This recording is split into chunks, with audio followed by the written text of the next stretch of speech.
నేను కాంట్రాక్టర్ శేఖర్ యొక్క కొడుకుని. నా పేరు బాబు.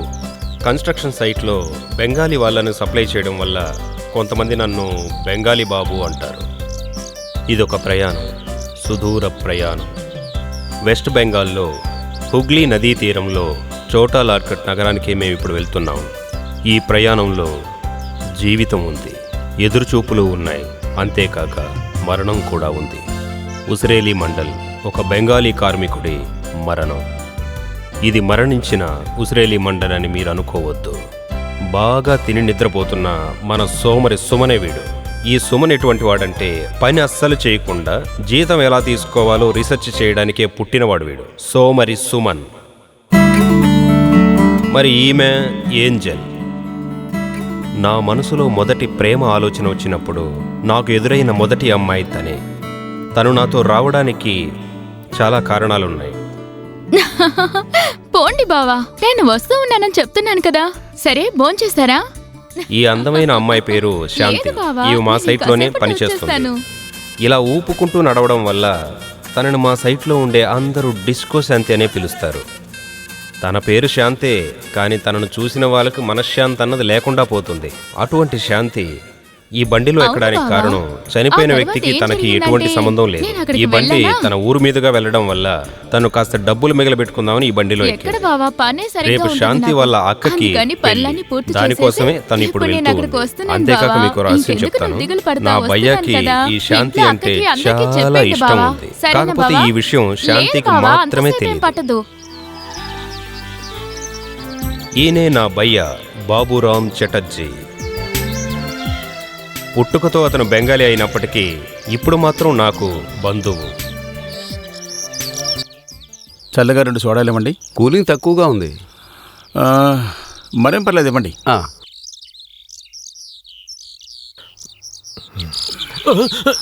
దాన్ని ఓపెన్ చేయరా. శవానికి ఎందుకు సోడా? కూలింగ్ కోసం పెట్టాను. అలాగే 2 బీర్లు కూడా తీసుకుంటే ఇందులో పెట్టి కదా. బెంగాలీ వాడైన ఇతను నాకు ఎలా భయ్యా అయ్యాడో తెలుసా? లేకపోతే ఈ ఏంజల్ నాతో ఎందుకు వస్తుందో మీకు తెలుసా? ఈ ఉసిరేలి మండల్ ఎందుకు చనిపోయాడు? ఇటువంటి ప్రశ్నలన్నిటికీ మీకు సమాధానం కావాలంటే కాసేపు మా చిన్నతనానికి వెళ్ళి తీరాలి. నాకు నా భయ్యా పరిచయమైన ఆ మంచి రోజులకి.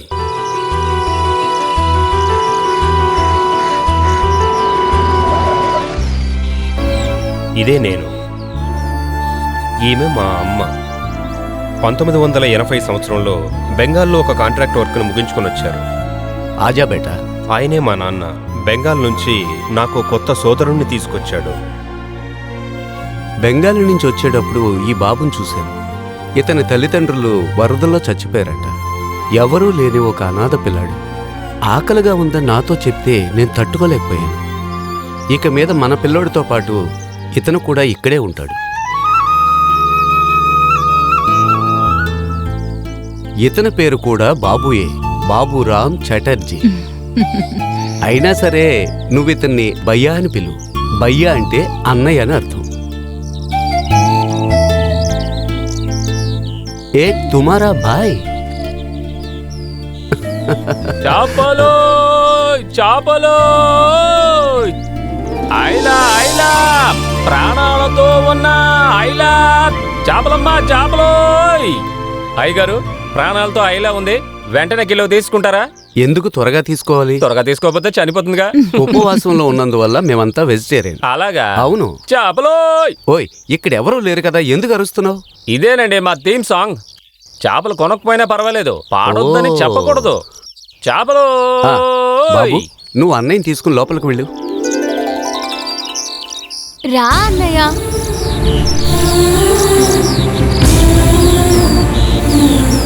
బాబు, దీనివల్ల కూడా ఒక యూజ్ ఉంది. పేరు పెట్టి పిలవగానే 2 కొడుకులు ఆగారు. మా నాన్న మమ్మల్ని కొడుకులని ఊరికే ఏం పిలవలేదు.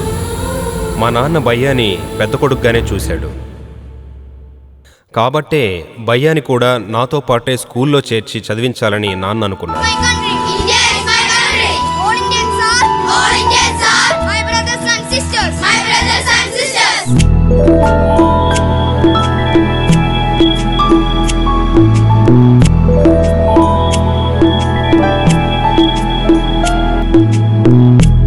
భయ్యా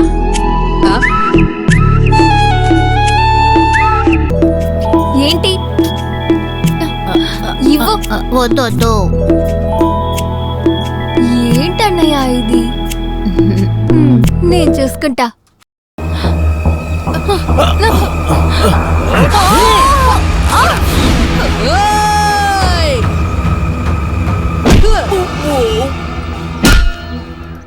ఆ గొడవ తర్వాత మా ఇద్దరిని స్కూల్ నుంచి బయటికి పంపించేశారు. కానీ నాన్న భయ్యాని బలవంతం చేసినా వేరే స్కూల్లో చేరడానికి భయ్య ఒప్పుకోలేదు. ముజే నహీ పడ్నా. తర్వాత ఒక కొత్త స్కూల్, కొత్త యూనిఫామ్తో నా ప్రయాణాన్ని ప్రారంభించాను.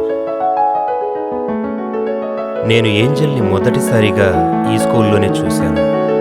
తనను చూసిన వెంటనే నా మనసులో ఏదో తెలియని ఫీలింగ్, అది ఎలా చెప్పాలో తెలియట్లేదు.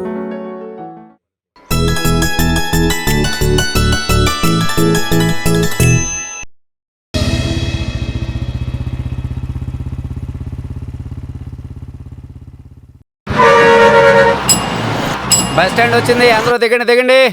అందరూ దిగండి త్వరగా. ఎంతసేపు అయ్యా కూర్చుంటావు? త్వరగా లేగు. ఏంటి అలా చూస్తున్నావు? త్వరగా. టికెట్ తీసుకున్నా ఇది లేదు కానీ వచ్చేసాడు. పోనా రైట్. వాళ్ళు వదలండి, దయచేసి కొట్టద్దు. ఇతని పేరే మణికంఠ. ఒక లోకల్ పొలిటికల్ పార్టీ అధ్యక్షుడి యొక్క అన్ని సీక్రెట్లు తెలిసిన వాడే ఈ మణికంఠ.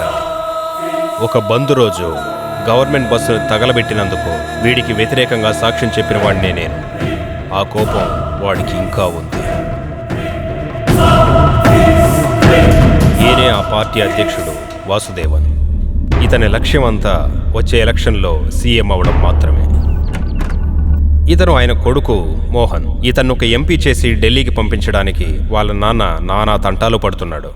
మే మోహన్ వర్కింగ్ మోహన్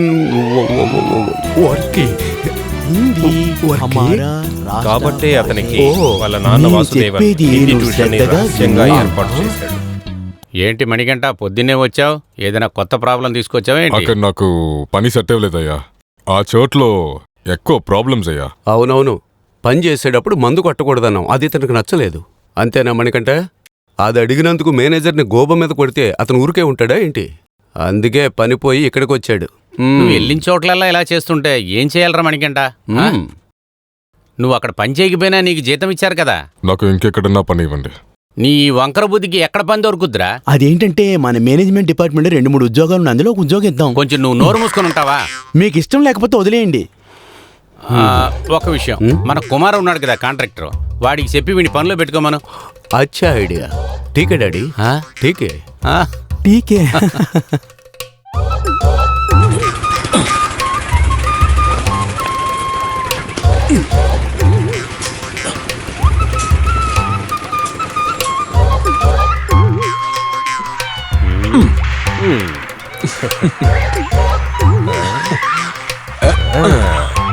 రే బాబు, ఆ ఫోన్ ఊరికే కలిగి పెట్టుకోకుండా నువ్వు ఏదైనా ఒక పని చేసావంటే ఖర్చుకు డబ్బులు వస్తాయి కదరా. సారీ, నేను పని చేయిస్తాను. అంతేకాక ఇంత అందంగా డ్రెస్ చేసుకున్న నన్ను కూలీ పనికి ఎలా పిలవాలనిపిస్తుందయ్యా? నీ భయ్య అక్కడ కష్టపడుతున్నాడు కాబట్టి ఆ విషయం చెప్తున్నాను రా. అతను పని చేస్తాడు, కానీ నేను పని చేయడం అతనికి ఇష్టం లేదు. అదే అభిమానం. నా పని కూడా తనే కలిపి చేసేస్తున్నాడు. మీరే చూశారుగా, అందరూ ఒక మూటే మోస్తున్నప్పుడు నా భయ్య మాత్రం 2 మూటలు మోస్తున్నాడు. అందులో ఒక మూట నాది. మన ఊర్లో 2 జీతాలు తీసుకునే ఒకే ఒక బెంగాలీ నా భయ్య మాత్రమే. అందులో ఒక జీతం నాది. కాబట్టి నేను పని చేయలేదని మీరు అనకూడదు. నాకు బదులుగా నా భయ్య పని చేస్తున్నాడు. ఓకేనా? భయ్యా, అదేంటి ఒకే మూట? ఇప్పుడు నేను మాత్రం పని చేస్తున్నానా? నువ్వెక్కడికి వెళ్తున్నావు? నేను ఈరోజు హాఫ్ డే లీవ్ పెట్టాను, బాగా టైర్డ్గా ఉంది. ఎప్పుడు ఇలా సెలవు పెడుతుంటే ఎలాగా? నేను మాత్రమే కష్టపడి పని చేయాలంటావా? సోమరిగా ఉండకు భయ్యా, ఇక మీద అలా చేయకు, సరేనా? తప్పకుండా చేయను. కానీ నేను చెప్పిన విషయం మనసులో పెట్టుకో. పెట్టుకుంటా ఇంత పెద్ద శరీరం పెట్టుకొని సోమరిగా ఉండడం మంచిది కాదు భయ్యా. ఈరోజు చేసిన పని చాలు కానీ ఈరోజు నాకు కూడా చాలా సరిగా ఉంది. రే భయ్యా, ఒక నిమిషం ఆగు. కొంచెం ఇట్రారా. కొద్ది రోజులుగా నిన్ను ఒక విషయాన్ని అడగాలనుకుంటున్నాను రా. ఏంటి? ఆ బాబు పనికే రాకుండా నీ కష్టంతో తినేస్తున్నాడు రా. నీకు తెలియకుండా బెంగాల్ నుంచి కూలి వాళ్ళని పిలిపించి చేతి నిండుగా డబ్బులు సంపాదిస్తున్నాడు రా. అంతేకాకుండా నీ కష్టంతో వాడు జాలీగా బతికేస్తున్నాడు రా. వాడు నెంబర్ 1 కేడీరా. చెప్పాను కదా.